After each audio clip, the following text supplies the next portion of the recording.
75 años como miembros de la Corte Suprema de Justicia. Para hablar sobre este tema, ya estamos con un especialista, con el doctor Manuel Riera, especialista en temas constitucionales. Buenas tardes, doctor, ¿cómo estás? Hola, Anabela. Hola, Candela. Un gusto. Gracias por el llamado. A vos, doctor, por atendernos. Queremos saber también la perspectiva de un especialista en esta área constitucional. En las interpretaciones de nuestra Carta Magna.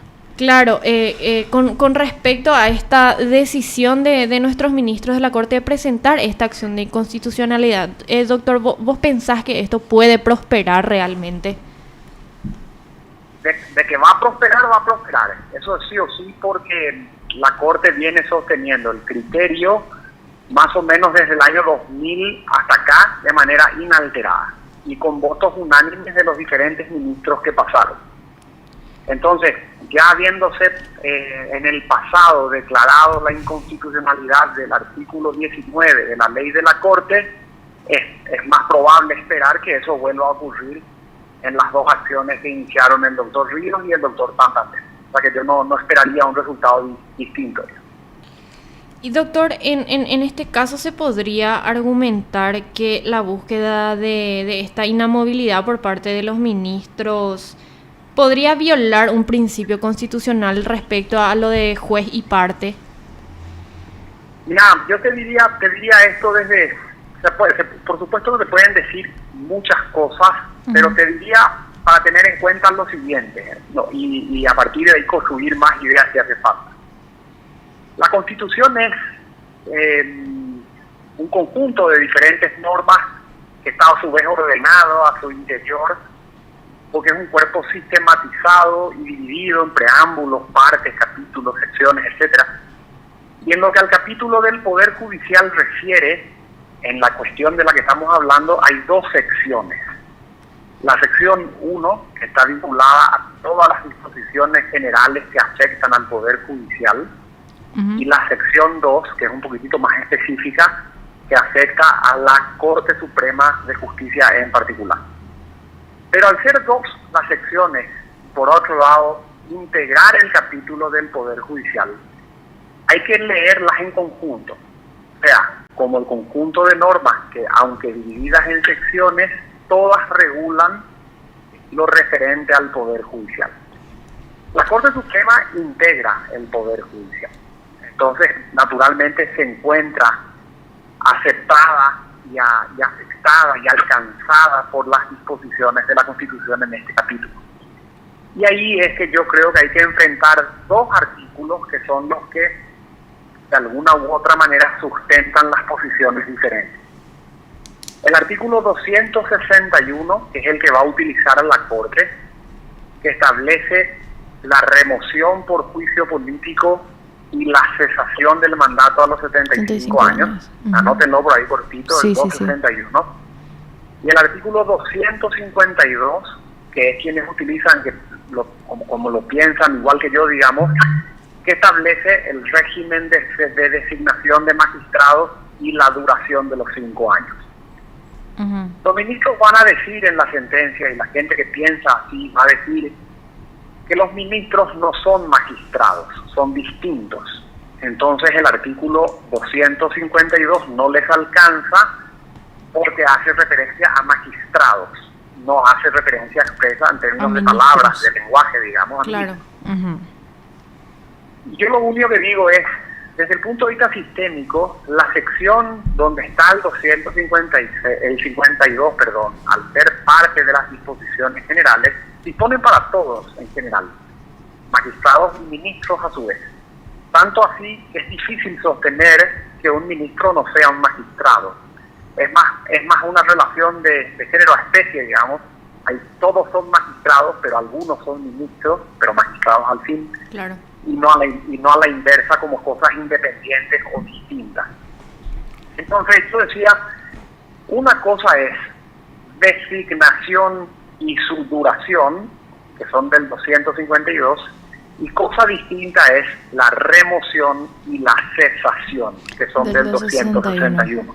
Sí. Son artículos que no se excluyen, en mi opinión, sino que simplemente se complementan en tanto y en cuanto establecen normas para situaciones distintas. Una cosa es designar por un tiempo determinado de duración a una persona, en este caso un magistrado o un ministro, y otra cosa es determinar que la remoción de ese tipo de magistrados llamados ministros es por juicio político, no por jurado de enjuiciamiento, y su cesación es hasta los 75 años, no de otra forma. Entonces yo no creo que haya que confundir cesación, remoción con designación y con duración.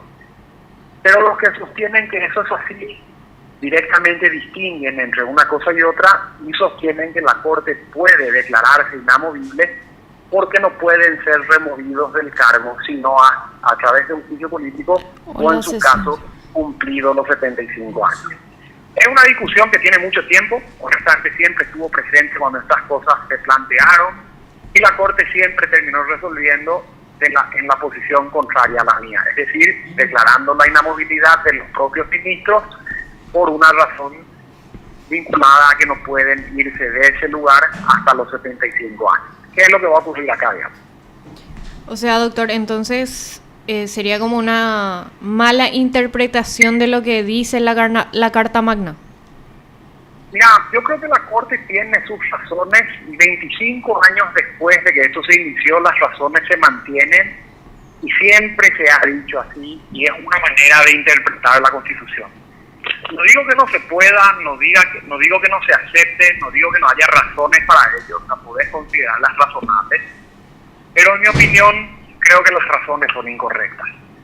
Creo que son incorrectas porque lo que no termina de convencerme de esa manera de plantear la cuestión es un factor también de tipo normativo que nunca se respondió y que nunca se trató en estos asuntos, que es el siguiente. Todos los candidatos a la Corte Suprema de Justicia transitan un proceso de selección ante el Consejo de la Magistratura que termina elaborando una terna. Esa terna de 3 pasa a la Cámara de Senadores, que elige uno, y cuando lo elige, se lo envía al presidente de la República para que le dé su acuerdo. Sí. El acto de designación de esa persona, de esa terna que hace la Cámara de Senadores, se estampa en una resolución.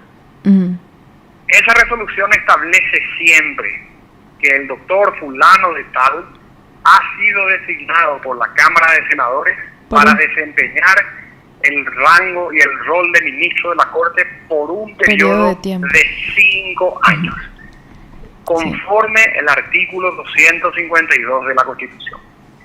La Cámara de Senadores dice siempre eso. Y cuando el acuerdo de la presidencia proviene, eso lo hace el presidente dictando un decreto que a su vez establece en sus consideraciones que en función de esa resolución en cuestión le da el ok. Es decir, el acuerdo constitucional para que esa persona sea integrante de la Corte por ese periodo de tiempo de 5 años. Entonces, ¿cómo es posible que un ministro determinado, elegido por una Cámara de Senadores, de un poder del Estado, con el acuerdo constitucional del presidente de otro poder del Estado, haya llegado a la Corte por 5 años y después por sí y ante sí, en el ejercicio de una atribución, exceda ese periodo? Estas resoluciones están vigentes, siguen vigentes, nunca los ministros que yo sepa la cuestionaron, no se han declarado inconstitucionales nunca, en este caso puntual tampoco. Entonces hoy tenés la pretensión de declarar inconstitucional determinada norma en la ley orgánica de la Corte que no excluye la vigencia de estas resoluciones en senadores que te mencionaba. Entonces se contradicen y al estar vigentes ambas, tú tenés, en mi opinión, 2 normas que imponen una conducta distinta unas de otras. La que te dice 5 años y la que te dice me puedo quedar hasta los 75. Esa es, creo yo, la cuestión irresuelta a este momento. O sea, que no se ha mencionado en ninguno de los fallos anteriores de la Corte, porque jamás se accionaron contra estas resoluciones, y no se ha planteado muy cabalmente en los debates académicos en general, porque es como que la discusión se centra más en si aplica el 252 o si aplica el 261. Lo único que yo creo es que acá es estas resoluciones, al mantenerse vigentes, al provenir de dos poderes del Estado que se pusieron de acuerdo en elegir una persona por un periodo de duración de 5 años, siguen ahí, están vigentes ahí, están firmes porque ya no pueden ser impugnadas. Entonces yo creo que hay una confrontación entre las pretensiones de los ministros y esas resoluciones que son las que lo eligieron. Es un poquitito donde yo veo el problema, ¿verdad? Sí, doctor. Y teniendo en cuenta todo esto que nos estás mencionando, nos estás explicando, según tu perspectiva, ¿vos crees que de darse esta pretensión de los ministros Víctor Ríos y Santander, vos crees que esta inamovilidad podría convertirse en una suerte de impunidad al tratarse de una suerte también de perpetuidad y al mismo tiempo por la falta de mecanismos de control para los ministros de la Corte? Se convierten, o sea, en tu perspectiva, doctor, como una especie de dueños del poder. Los ministros, independientemente del tiempo que se queden, 5, 8, 10, 15, 30 años, no importa, todas las únicas y exclusivamente son controlados por la vía de la remoción del juicio político. Sí. Entonces no pasa mucho por la cuestión de si pueden o no llegar a ser controlados. Y a su vez, la inamovilidad, leyendo ahí en el 252 y siguientes, vas a encontrar que no se obtiene por el hecho de que te quedas hasta cierta edad, sino que se obtiene por el hecho de que has sido confirmado por 3 veces en el cargo en el cual estás trabajando. Te doy 2 ejemplos que posiblemente muestren esto de mejor forma. El doctor Alberto Martínez Simón, por ejemplo, actual ministro de la Corte, llegó inamovible a la Corte. ¿Por qué? Porque tenía una carrera judicial de la que provenía siendo juez civil hace muchos años y juez civil de apelación hace muchos años, habiendo ya transitado 2 confirmaciones anteriores a su nombramiento y designación como ministro. Entonces, el doctor Martínez Simón, por ejemplo, ya llega inamovible. ¿Entendés lo que te digo? O sea, sí. No hace falta que a mí se me declare dentro de la Corte por mí mismo, ante mí mismo de esta forma. Ya él ya tenía eso. Me animaría a decir que algo similar puede ocurrir con el doctor Santander, porque si bien no sé, honestamente no estoy seguro, yo creo que el doctor Santander tiene fácilmente 20 años de carrera en el mundo del derecho penal. Por eso es que no me queda muy claro, ¿verdad? Pero yo creo que el doctor Santander habrá tenido fácilmente 2, 3 confirmaciones fácilmente como juez penal y juez de apelación en lo penal. Entonces yo me animaría a decirte que el doctor Santander ya es inamovible. No necesita esto tampoco, ya llega a la Corte con inamovilidad. Entonces, donde vos encontrás las dificultades son en personas que no tienen esa carrera. Le ocurrirá naturalmente al doctor Ríos, que proviene de otro ámbito.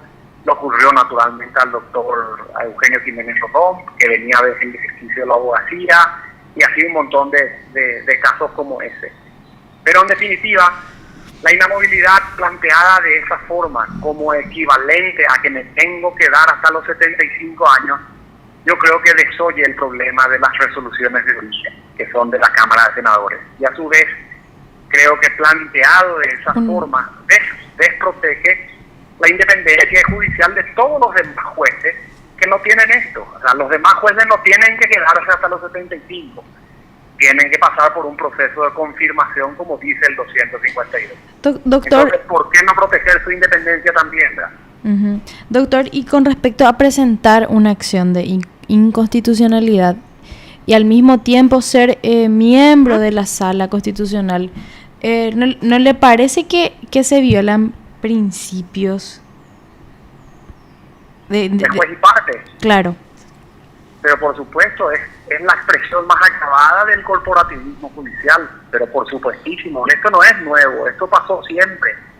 O sea, vos vas a encontrar, en el caso, por ejemplo, del doctor Ramírez Canya, y creo que la doctora Carolina Llanes, y del doctor Eugenio Jiménez y Alberto Martínez, etcétera, vas a encontrar que las acciones fueron planteadas al unísono, prácticamente en el mismo tiempo. Entonces, la Sala Constitucional en cuestión está integrada por 3 personas. Sale un miembro, acciona, se integra con el de al lado y resuelven a su favor. Luego sale el que integró, entra el que salió favorecido de vuelta y le hacen el mismo favor. Claro, por supuesto. Ese esquema de ingreso y egreso de integración y desintegración para tratar el mismo asunto entre pares del mismo cuerpo colegiado, pero por supuesto cuestionable. El Colegio de Abogados en la época del doctor Luis Armando Godoy, por ejemplo, sostenía, y eso lo hizo inclusive en adelante el doctor Pacielo, y las diferentes directivas mantuvieron el criterio, es que en definitiva lo ideal desde el punto de vista de la imparcialidad de esa decisión pasaría por la desintegración total de la Corte, de todos los ministros, para que la integración de la sala que juzgue este asunto se integre por abogados, que es un mecanismo previsto en los códigos cuando todos los jueces, en el hipotético caso, se excusan de atender cierto y determinado asunto. Entonces vos podrías decir, separados todos los ministros, separados todos los jueces de Cámara que normalmente integran este asunto, que se haga un sorteo de diferentes números determinados de abogados que no son jueces y que ellos juzguen. Esto no va a ocurrir, naturalmente no va a ocurrir porque uno quiere meter el gol, digamos, cuando chuta el penal. Sí. Entonces yo no creo que eso ocurra y no va a ocurrir, pero sí, por supuesto que detrás de esto hay una expresión de corporativismo al interior del Poder Judicial. Y bueno, clarísimo entonces lo que nos dice el doctor. ¿Alguna consulta más, Candela? No, ninguna. Vamos a esperar a ver qué se va a... Vamos a ver qué resolver, resuelve la si se va sala a hacer el constitucional juicio finalmente. político que se está planteando. Sí, ya hay un juicio, un pedido de juicio político también contra los ministros. Bueno, muchísimas gracias por tu tiempo, doctor.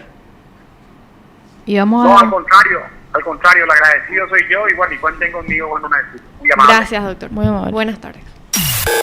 Usted está escuchando PDS.